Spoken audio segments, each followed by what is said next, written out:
황순원 단편선 고개사. 대구에서도 그랬는데 부산 와서도 변호사댁 신세를 지게 됐다.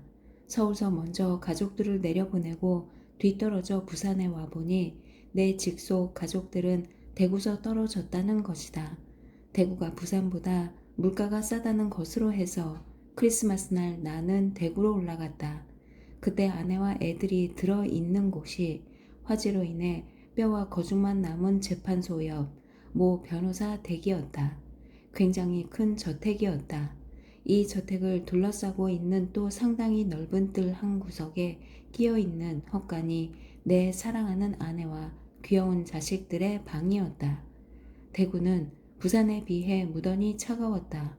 원래가 헛간인데다 북향하여 출입구 하나밖에 없는 방이라 볕이라곤 진종일 얼씬도 하지 않았다. 더 춥고 음산스러웠다. 애놈들은 날만 새면 손발이 얼면서도 밖으로만 나갔다. 그러나 우리는 다행으로 알았다. 피난민의 신세에 그래도 어느 분의 안면으로 이런 방이 남아 얻어들게 된 게 여간 고맙지가 않은 것이었다. 우리는 이 집에서 몇 가지 주의하지 않으면 안 될 일이 있었다. 그것은 이댁 변호사 장모 되는 노파의 지시에 따라 저녁에 어스레지면 절대로 안뜰에 들어와 물을 길어 가서는 안 되고 아침도 자기네가 한 바가지라도 먼저 기른 뒤에야 물에 손을 대야 한다는 것. 그리고 여하한 빨래건 빨래 종류는 일절 금지라는 것이다. 안뜰에는 수도도 있고 우물도 있다. 아침만은 일 없었다. 우리는 점심을 뺀 두 끼의 식생활인지라 느지막하게 안댁에서 조반이 끝난 뒤에 점심 겸 조반을 해 먹으면 그만이었으니까. 빨래도 그랬다. 한복 모았다가 물을 길러내다 하면 그만인 것이었다. 그저 미처 물을 떠다 두지 못한 날 같은 때 밤중에 어른도 어른이지만 애들 가운데 누가 목이 마르다든가 할 것 같으면 그거 달래기에 가슴이 타야 하는 게 안 됐을 뿐이다. 그러나 사람이 하룻밤 물 몇 모금 못 먹었다고 어떻게 되는 게 아니었다. 변소만 해도 이 노파가 안뜰 변소에는 들어와 더럽혀선 안 된다고 따로 지시가 있어 이미 아내의 손으로 이쪽 뜰 한 구석 다복솔 뒤에 거정리 변소가 만들어져 있었다. 대낮에 어른들이 들어가 쭈그리고 앉기에는 좀 못했으나 그마쯤은 하는 수 없었다. 두고 보니 이댁 살림은 이 장모 노파의 손에서 우러나는 것 같았다. 아내가 이댁 식모한테 들은 말에 의하면 이 노파는 소생이라고 현재 변호사 부인인 딸 하나뿐으로 이 딸이 이댁 변호사 부인이 되자 따라 들어와 온갖 살림살이를 주무른다는 것이다. 애들 방도 따로 있지만 큰 온돌방 하나를 이 노파가 독차지하고 있어 아침에 이 방부터 조반상을 본 뒤에야 비로소 다른 식구들이 아침을 먹는다는 것이다. 이 노파의 취미는 같은 노파들끼리 오늘은 이 집, 내일은 저 집 모여서 골패를 노는 것과 나를 받아가지고 절에 불공을 드리러 가는 일이라고 했다. 이 노파가 끈을 곱게 장식한 감장 조바이를 쓰고 비단 옷 차림으로 외출하는 것을 한두 번 아니게 목격할 수 있었는데 육순 가까운 나이라고는 볼 수 없을 정도로 맑은 맵시의 자세도 똑발랐다.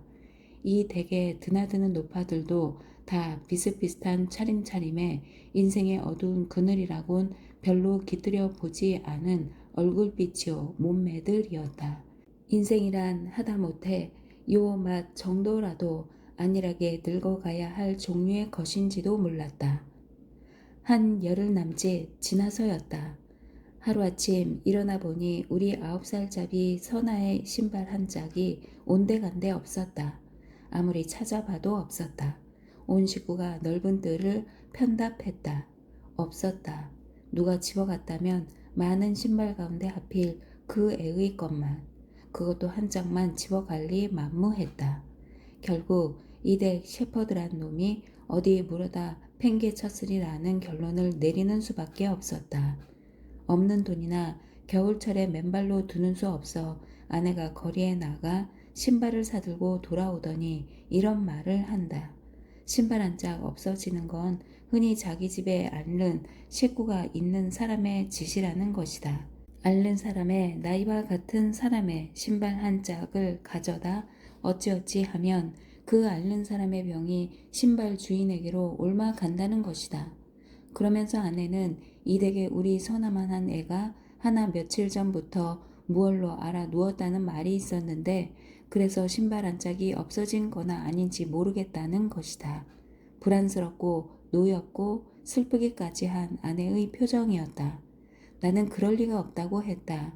그러면서도 나 역시 아내 못지않게 불안스럽고도 무엇에 노여운 감정이 가슴속에 움직임을 어찌할 수 없었다. 그게 아무 근거 없는 미신의 짓이라 하자. 그리고 아무리 보잘것없는 사람의 자식이라 하자. 자기네 애가 귀하면 남의 자식도 귀한 법이다. 더욱이 우리의 선아는 내 애 중에 그중 약한 애다. 이렇게 피난까지 나와 병이라도 들면 구원할 길이 그야말로 막연한 것이다. 남몰래 불안스러운 며칠이 지났다. 이대개가 나아서 일어났다는 말이 들렸다. 그러고도 우리 선아는 알아눕지 않았다. 역시 그때 그 신발 한 짝은 이댁 셰퍼드란 놈이 물어다 팽개친 것임이 틀림없다. 그처럼 나를 받아 절에 가서 불공을 드리는 노파가 사는 이 댁에서 그 같은 몰인정한 짓이야 꿈엔들 할까 보냐. 그리고 2, 3일 뒤의 일이었다. 밖에서 들어와 보니 아내가 어둡고 추운 방에 혼자 앉았다가 대뜸 근심스러운 어조로 좀 전에 이댁 노파가 나와 이 방을 비워달라더라고 한다. 이유는 이제 구공탄을 드리는데 이 방 실은 헛간을 사용하여야겠다는 것이다. 그러나 그날로 아내가 이댁 식모한테서 들은 말은 이와는 아주 다른 것이었다. 아까 낮에 예의 노파 한 패가 몰려왔는데 그중 한 노파가 이쪽 뜰 구석 다복솔 뒤에 감춘 거정잎을 발견했다는 것이다. 이런 때는 늙어서 눈 안 어두운 것도 탈이었다. 그게 무엇인가 싶어 가까이가 들여다보고는 획 고개를 돌리며 애태태 대체 이런 데다 뒷간을 만들다니 될 말인가? 그 다름으로 이댁 노파에게 정원에다 그런 변소를 내다니 아우님도 환장을 했는기요. 여기서 주인 노파도 한바탕 거짓대란 할 수 없다느니 사람이 사람 모양만 했다고 사람이냐고 사람의 행실을 해야 사람이 아니느냐고 자기네 집이 피난민 수용사가 아닌 바에야 당장 내보내고 말아야겠다느니 야단법석을 했다는 것이다. 그러고는 아내한테 나와 방을 비워줘야겠다는 영을 내린 것이었는데 그래도 이 노파가 우리한테 나와서는 거기다 뒷간을 만들었느니 나가 달라는 말은 못하고 이제 구공탄을 드리게 됐으니 방을 비워줘야겠다고 한 것이었다. 실은 이 점이 이 노파로 하여금 자신이 말한 인간은 인간다운 행실을 해야 한다는 것을 몸소 실천해 뵈는 대목이 아닌가 한다. 왜냐하면 노파 자신이 우리들에게 안뜰 변소를 사용치 못하게 하고 거기다 거정잎을 치게끔 분부를 해 놓았으니 진득이 아닌 우리가 오줌똥 안 눌 수는 없고 실로 면목이 없는 행실이나 거기 대소변을 보지 않을 수 없었다는 걸 잊지 않은 점에서 그리고 한 걸음 더 나아가 지금 우리가 들어 있는 곳이 실은 사람이 살 방이 아니라 구공탄이나 드릴 헛간이란 걸 밝혀준 점에서 이쯤 되어 변호사댁 헛간에서 쫓겨난 우리 초라하기 짝이 없는 황순원 가족부대는 대구 시내를 전전하기 수3차 드디어 3월 하순께는 부산으로 흘러 내려오게까지 되었다.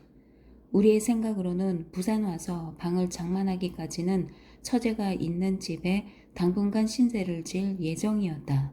저번에 내가 부산까지 내려왔을 때 이 처제가 있는 방이 그중 여유가 있다는 걸 알고 있기 때문이었다. 이 집이 또 모 변호사 댁이었다. 경남중학 뒤에 있었다. 역시 상당히 큰 화양식 저택으로 이댁 다다미 6장 방에 처제 내가 들어 있었다. 이 방은 반침이 없는 데다 한 옆에 낡은 반다지 하나와 낡은 테이블 하나가 들여놓여 있어 다담이 넉 장 반 푼수밖에 안 되는 방이었으나 애 셋인 처제네 식구가 살고도 그다지 무리할 것 없이 우리 6식구가 들어 박힐 수 있을 것이었다. 그러나 부산에 와 보니 이 방에는 이미 다른 가구가 하나 들어 있었다. 애 둘을 가진 부인네였다. 남편 되는 이는 모사단 법무관으로 일선에 가 있다는 것이었다. 본시 이 가구에게는 따로 이 방 하나를 제공하기로 되었던 것이 그 방은 손님 방으로 써야겠다고 해서 처진의 방으로 모인 것이었다. 같이 애들과 여인들뿐인 가구인데다 내 동서되는 사람은 이공과계의 기술자 양성교육을 받으러 도미했다가 6.25 사변으로 해서 못 나오고 지금은 동경에 와 있는 것이다. 처제가 그 안면을 빌려 이댁 방을 얻게 된 분과 바로 이 한방 부인네가 같은 법무계통의 분이라 도리어 서로 어렵지 않고 외롭지 않아 괜찮을 정도였다. 그런데 여기에 바람이 불어왔다. 주인 댁에서 벼랑간 이 방을 비워달라는 것이었다. 이유는 이 방에 식물을 두어야겠다는 것. 그런데 묘한 것은 이 댁에서 비워달란 그 날짜가 뒤에 알고 보니 처제가 이 방을 얻을 때 그 앞면을 빌린 분이 다른 데로 인사 이동이 있은 날짜 그날인 것이었다. 처제랑이 며칠 뒤에야 안 이 인사 이동을 법조계에 이름 있는 이댁 변호사가 아직 공표도 있기 전에 알았다고 해서 뭐 그리 괴이한 일도 아무것도 아니다. 그저 문제는 바로 그날로 방을 비워 달랬다는 사실인데 이것은 그 날짜들이 우연히 합치된 것으로 보는 게 온당할 것 같다. 그만한 분이 처제가 안면을 빌린 분의 인사 이동으로 말미암은 앞으로의 자기 직업적인 이해 타산만을 생각하여 조급하고도 노골적인 그런 행동으로 나왔다고는 볼 수 없는 까닭에 우리가 부산와 닿기 전에 처제가 있는 방에는 이런 말썽이 생겨 있었다. 그러니 어쩌면 좋단 말인가. 그렇다고 우리가 여관을 찾아갈 수도 없는 형편인 것은 뻔한 노릇이었다. 생각도 못해 우리는 분산해서 숙박하기로 결정을 했다. 나는 다다미 10장 방에 세 가구, 그 도합 식구가 무려 19명, 이 들어있는 부모가 계신 남포동으로 가 어떻게든지 끼어 자기로 하고 큰애 둘은 단칸방에 6식구가 들어있는 외갓집으로 보내고 끝에 두 애와 아내는 하는 수 없이 그냥 처제네 방으로 갔다. 매일같이 아내한테서 직접 또는 이모네 집에 들렀다 오는 큰애들을 통해 주인 댁에서 방을 비워내 달라는 독촉이 심하다는 걸 들었다. 대구에서 듣기에는 부산에 왔던 피난민이 무척 빠졌다는 말이어서 부산 오면 어떻게든지 방 하나쯤은 얻을 수 있으려니 했다. 와 보니 사실 사람은 내가 처음 이곳 들렀을 적보다 현저히 빠졌다. 그러나 방은 없었다. 아내와 나는 여기저기 꽤 여러 군데 다리를 놓아 보았으나 모두 허사였다. 졸리다 못해 한방 부인네가 먼저 범일동엔가 있다는 자기 시삼촌한테로 옮겨갔다. 그리고 이튿날 새벽 이 변호사 댁에서는 변이 일어난 것이었다. 아직 자리에서 일어나기도 전인데 벌컥 문이 열리더니 거기 이댁 변호사 영감이 나타난 것이었다. 무섭게 부릅뜬 눈이었다. 그리고 성난 음성으로 고함을 지르는 것이었다. 당신네들도 인간인기요. 오늘 아침으로 당장 나가소. 여관으로라도 나가소. 사람이란 염치가 있어야지 않소. 만일 오늘도 아니 나가면 법으로 해결짓겠소. 처제와 아내 편에서도 가만 있을 수만 없었다. 무슨 일이 있어도 노상으로나 여관으로는 못 나가겠다고 했다. 이댁 큰딸 둘이 응원을 오고 부인과 큰 아들까지 출동했다. 서울 모 법과대학에 적을 두고 있다는 이댁 큰 아들은 폭력 행위로까지 나오려는 것을 그래도 나이 먹은 법률가가 법적으로 따져서 이래서는 안 되겠다고 생각한 듯 젊은 법률가를 떼어가지고 가더라는 것이다. 나는 남포동 예의 여러 식구가 들어있는 방 한구석에서 아내의 말을 잠자코 듣고 있었다. 변호사 영감이 우리들더러 인간이 아니라는 건 벌써 대구서 그 노파한테 낙인을 찍힌 바니 별반 놀라운 사실이 아니다. 그가 또 법적으로 해결을 짓겠다는 것도 그가 법률가라 응당 그럴 수 있는 일이다. 단지 여관으로라도 나가라는 데는 곤란하다. 여관에 들 수 있는 형편이라면 우리가 왜 이러고 있을 것인가. 다음에 염치가 없다는 대목도 그렇다. 피난민의 신세니 가다오다 염치 없는 일도 있긴 하겠지만 이 댁에 대해서 그렇게 무렴치한 짓만 한 것 같지는 않다. 그동안 처제가 있는 방에는 다다미 석장 새로 간 것까지 합하면 매달 2만 원 가까울 정도의 금액을 내고 있는 셈이요. 어제만 해도 한방 부인네가 시삼촌한테로 옮겨간 뒤 우리는 이댁 부인에게 우리가 가진 옷가지를 마저 돈으로 바꿔 가지고라도 보증금을 들여놓겠다는 말을 했던 것이다. 그때 부인의 대답은 자기네는 돈이 아쉬워서 그러는 게 아니고 그 방이 필요해서 그런다는 것이었다. 그 방을 식모를 줘야겠다는 것이다. 아내가 다시 그러면 그 식모가 들어와 잘 자리를 내어줄 터이니 같이 들어와 자게 해달라고 했다. 그렇게는 안 된다는 것이다. 하는 수 없다. 방을 구하기까지 좀 참아달라는 수밖에 없었다.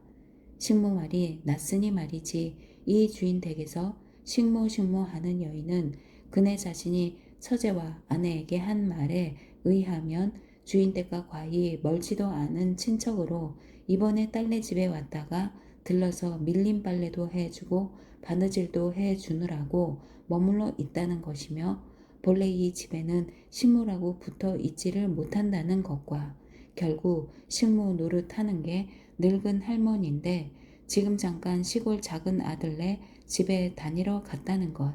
그리고 이 방만 해도 언젠가 왔을 때도 헛간 비슷이 늘 비어 있더라는 것이다. 이댁 늙은 할머니가 식모 노릇을 한다는 건 이미 몇 달 같이 살아온 처제가 아는 일이었다. 하여튼 우리가 염치 없다는 건 우리가 방을 속히 얻는 재주가 없다는 데서 오는 것 뿐이었다. 아내는 눈물이 글썽한 슬픈 얼굴에 그러나 무슨 비장한 결심이라도 한 듯이 오늘 저녁부터는 우리 식구가 다 그리로 모이자고 한다. 이왕 일이 그렇게 된 바에는 방을 얻을 때까지 모여 있자는 것이다. 문득 나는 그래서는 안 되리라는 생각이 들었다. 그 법과 대학생의 일이 떠올랐다. 여자한테 폭력을 가하려던 그가 나를 보고 가만히 있을 리 만무하다. 그 20대의 청년을 40 가까운 약골의 내가 어떻게 대항할 수 있으리요.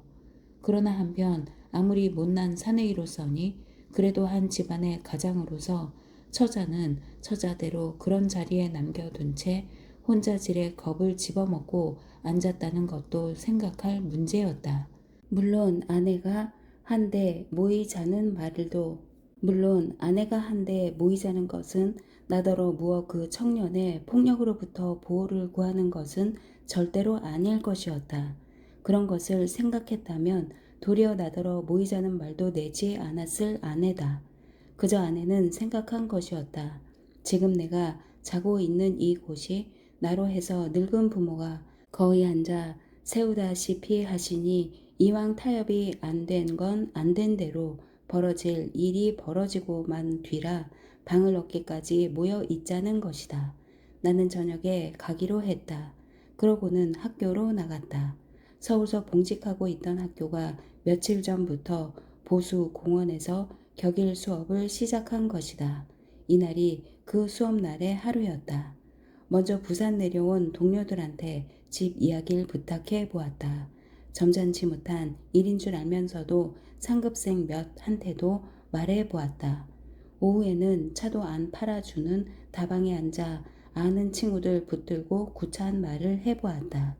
저녁 때가 가까워서 부둣가로 나갔다. 거기 장사진을 이루고 있는 노천 목로 주점에서 대포수를 한 잔 마시기 위해서였다. 술사발 붙어 비웠다. 보니 방파제 너머 저쪽에 범선 두세 척이 가는지 오는지 떠 있다. 야, 바다란 아무 때 봐도 좋다.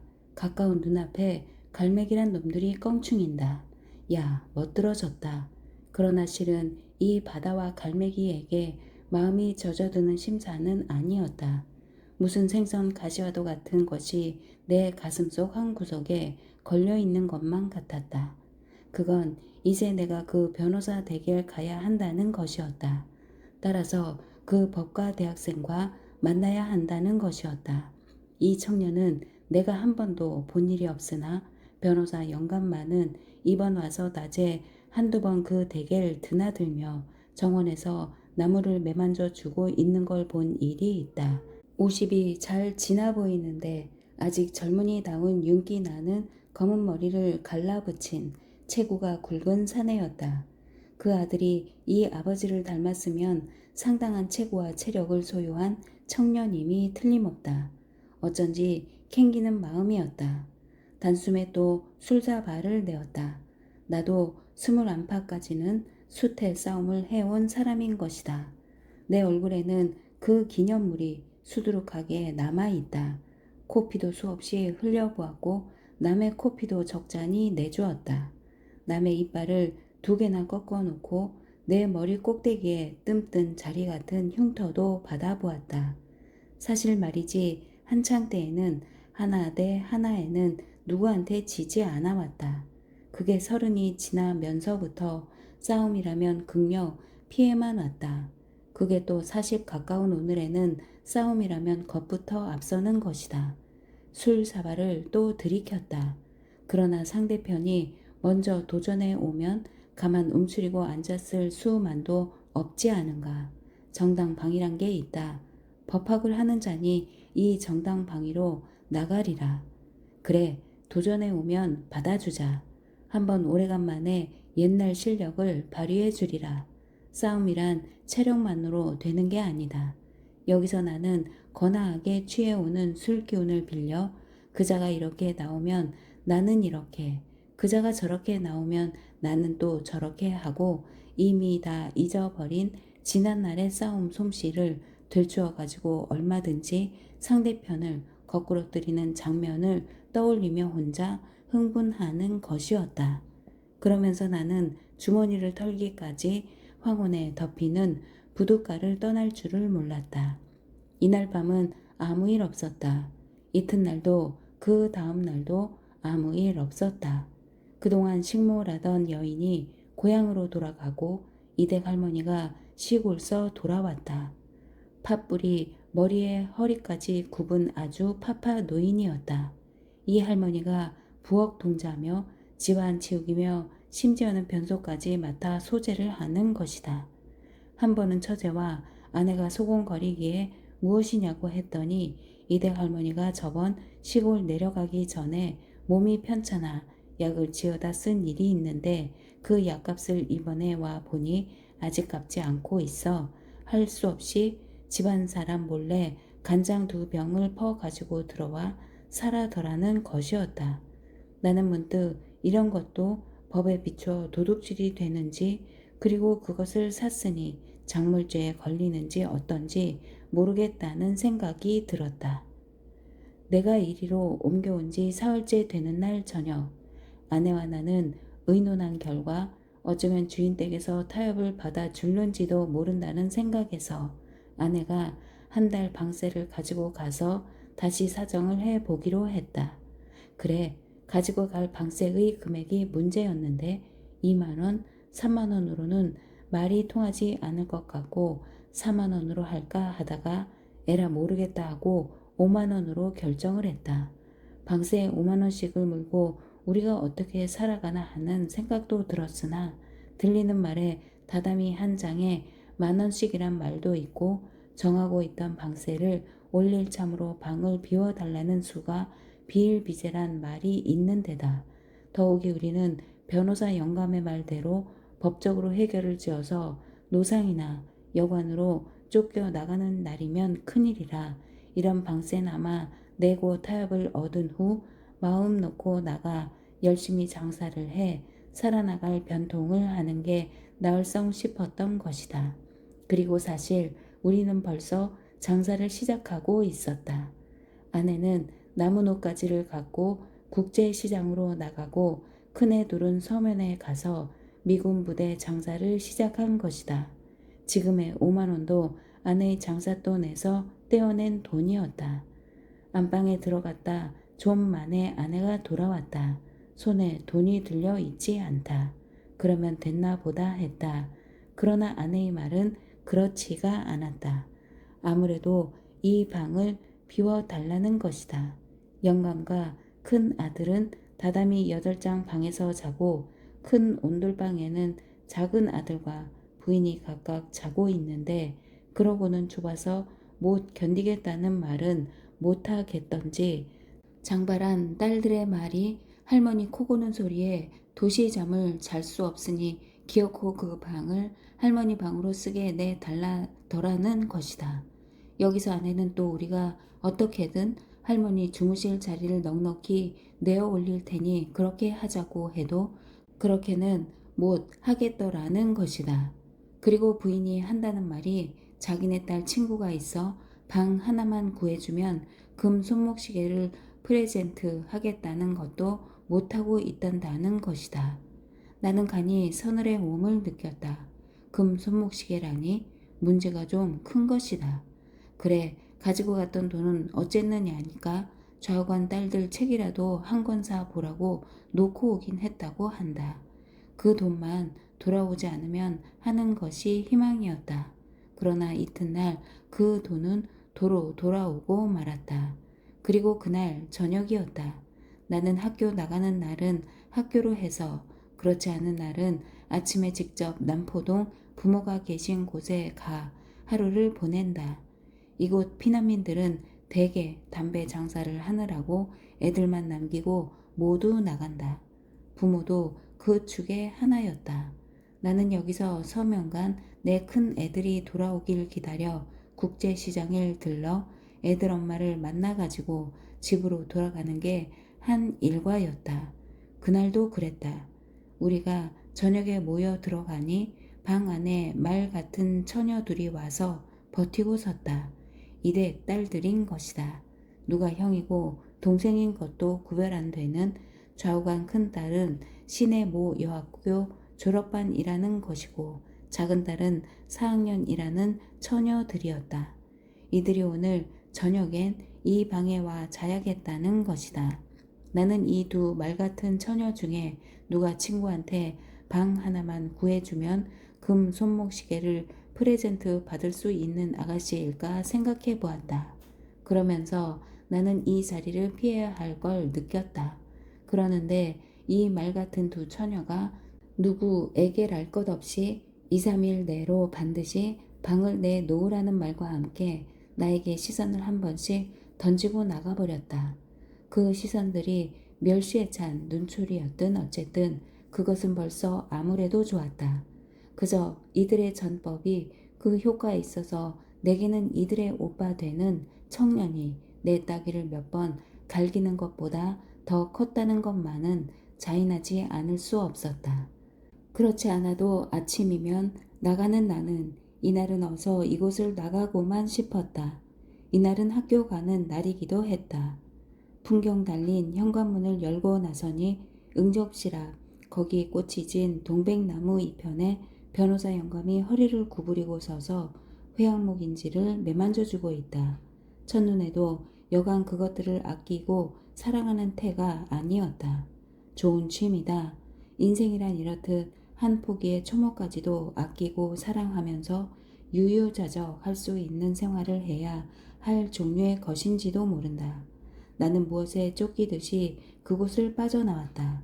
학교에서는 동료들에게 또 방 얘기를 해보았다. 상급생에게도 점잖지 못한 소리를 해보았다. 학교가 파한 후에는 차도 안 팔아주는 다방에 앉아 아는 친구를 붙들고 구차한 얘기를 또 했다. 그러고는 남포동에 와서 장사간 애들을 기다렸다. 어둑어둑해서야 애들은 왔다. 시장의 애 엄마는 우리를 기다리다 못해 먼저 들어갔을 것 같다. 곧장 가기로 했다. 남포동서 경남중학 뒤에까지 오는 동안 아주 깜깜하게 어두웠다. 철판으로 된 대문을 밀어보니 안으로 잠겼다. 문틈으로 들여다보니 대문에서 마주 뵈는 우리 방이 새까맣다.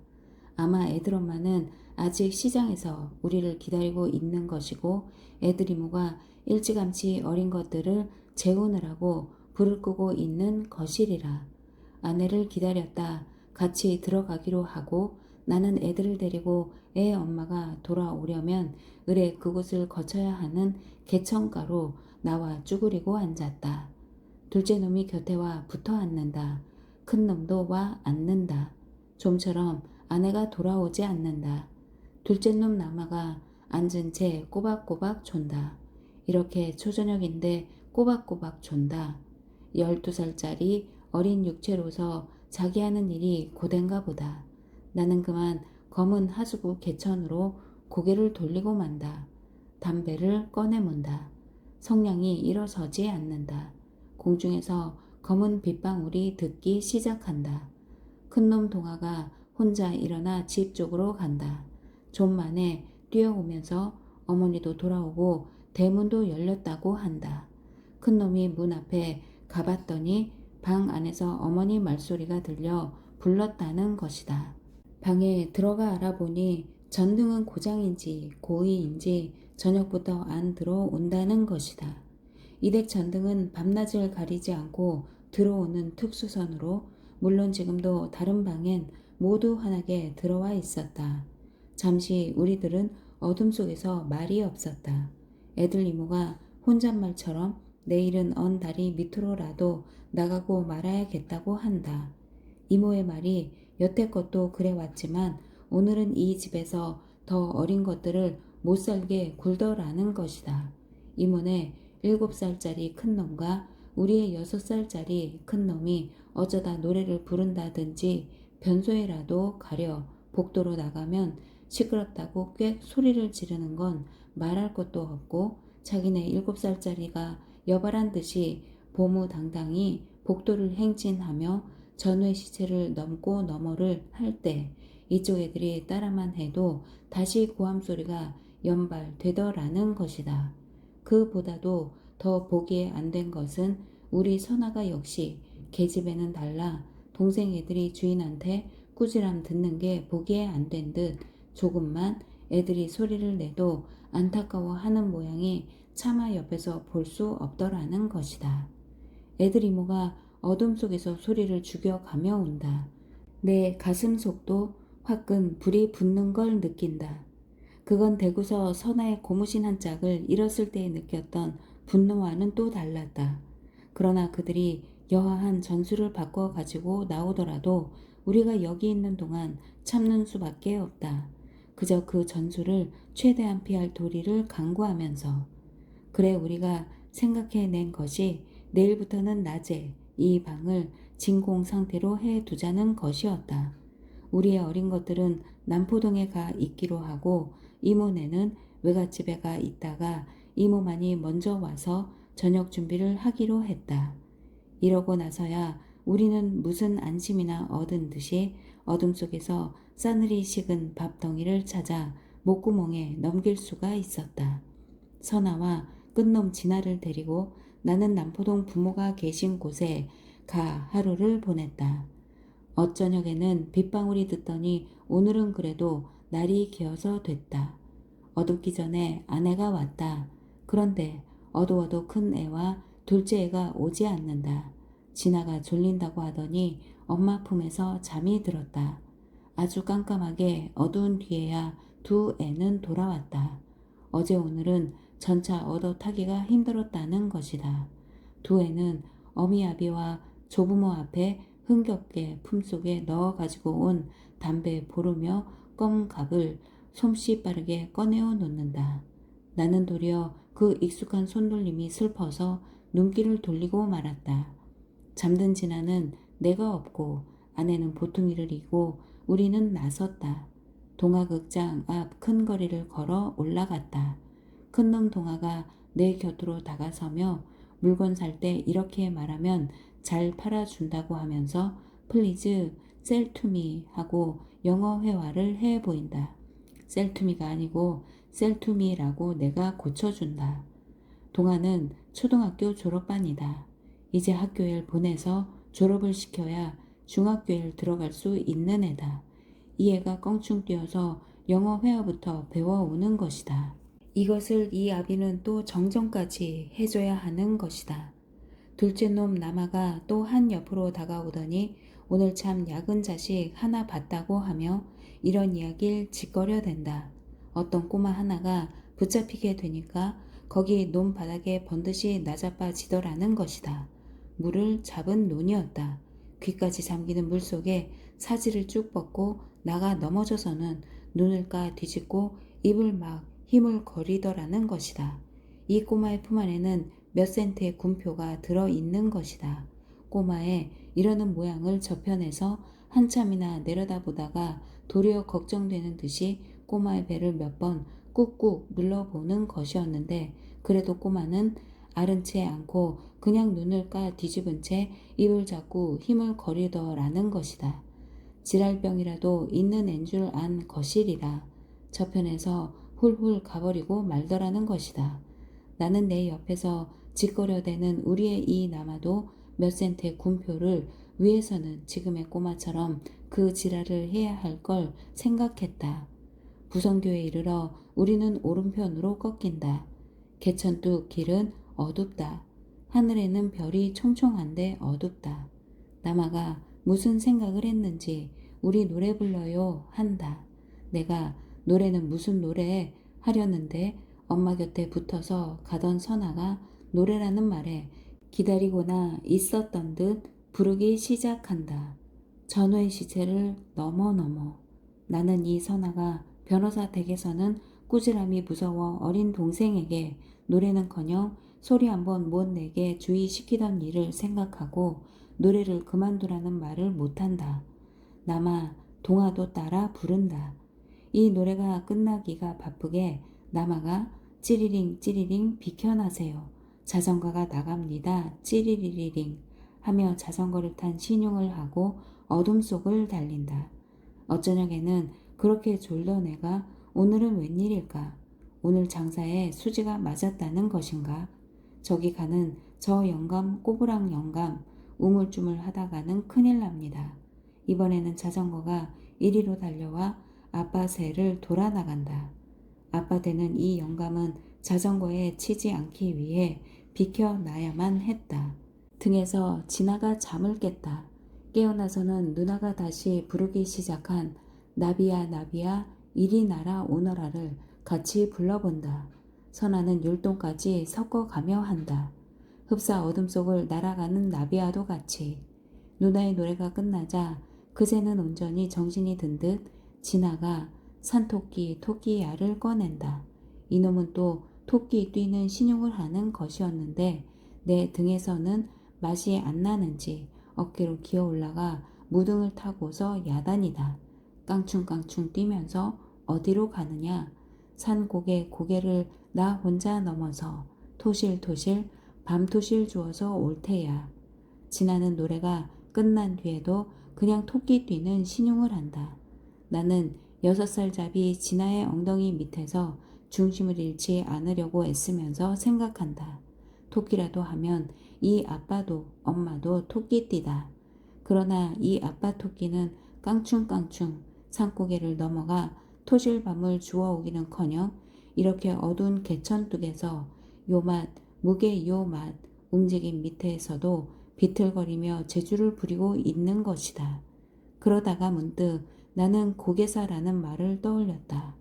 오라, 지금 나는 진아를 어깨에 올려놓고 고개를 하고 있는 것이다. 그러고 보면 진아도 내 어깨 위에서 고개를 하고 있고 선아는 나비의 고개를 했다. 남아는 자전거 고개를 했다. 이 남아가 이제 몇 센트의 군표를 위해 그 꼬마와 같은 지랄을 해야 하는 것도 일종의 슬픈 고개인 것이다. 그리고 동화의 플리즈 셀투미도 그런 고개요. 이들이 가슴이나 잔등에서 또는 허리춤에서 담배 보르며 껌값을 재빨리 꺼내고 넣는 것도 훌륭한 고개의 하나인 것이다. 이렇게 해서 이들은 황수는 고개 단의 어린 삐에로요. 나는 이들의 단장인 것이다. 지금 우리의 무대는 이 부민동 개천뚝이고 삐에로 동화가 소렌토를 부른다. 그래 마음대로들 너희의 재주를 피워보아라.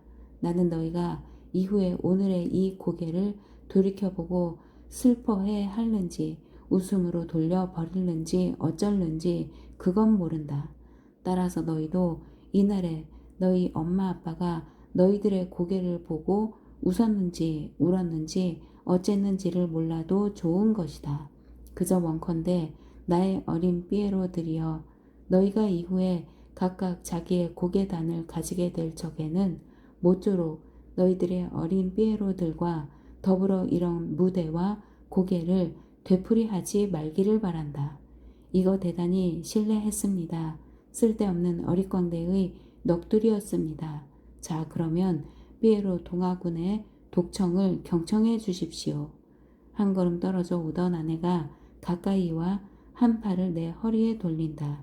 이 단장 부인은 남편 되는 단장의 고개가 위태로워 보였던 모양이다. 나는 염려 말라고 아내의 손을 꼭 잡아주었다. 그러는데 삐에로 동화의 노래가 마지막 대목 다 가서 뚝 그친다. 이미 우리는 그 변호사 댁이 있는 골목에 다다른 것이었다. 그러면 여러분, 오늘 밤 프로는 이것으로 끝맺기로 하겠습니다. 준비가 없었던 탓으로 이렇게 초라한 고개가 되어 부끄럽기 짝이 없습니다. 내일을 기대해 주십시오. 우리 고개단을 이처럼 사랑해 주시는 데 대해서는 단을 대표해 감사의 뜻을 표해 마지 않는 바입니다. 그러면 안녕히들 주무세요. 굿바이.